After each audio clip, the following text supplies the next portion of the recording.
Hi, welcome to hash tag you. నేను మీ మనోజ్. సాకేష్ శైలజనాథ్ వైసీపీలో చేరతారా, కాంగ్రెస్ పార్టీని వీడుతున్నారా అంటే అవుననే సమాధానం వినిపిస్తున్నాయి.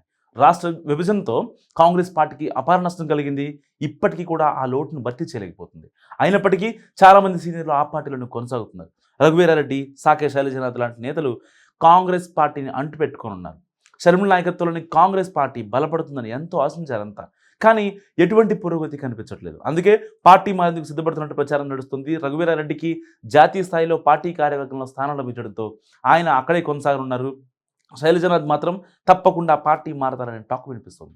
అనంతపురం జిల్లా సింగనమల కాన్స్టిట్యున్సీలో మారిన సమీకరణాల నేపథ్యంలో ఆయన వైసీపీ వైపు చూస్తున్నట్లు పెద్ద ఎత్తున ప్రచారం నడుస్తుంది. ఈ ఎన్నికల్లో సింగనమల కాన్స్టిట్యున్సీ నుంచి శ్రావణి ఎమ్మెల్యే గెలిచారు. 2019 ఎన్నికల్లో పద్మావతి ఎమ్మెల్యే గెలిచారు. దీంతో ఆమెపై బలమైన అభ్యర్థిని బరిలో దించాలని చంద్రబాబు భావించారు. అప్పట్లో శైలజనాథ్ పేరు ప్రధానంగా వినిపించింది. కాంగ్రెస్ పార్టీ నుంచి శైలజనాథ్ను రప్పించి టికెట్ ఇస్తారని పెద్ద ఎత్తున ప్రచారం అయితే నడిచింది. కానీ అనూహ్యంగా శ్రావణి రంగంలో దింపారు చంద్రబాబు. అదే సమయంలో వైసీపీ సిట్టింగ్ ఎమ్మెల్యే పద్మావతికి టికెట్ ఇవ్వలేదు.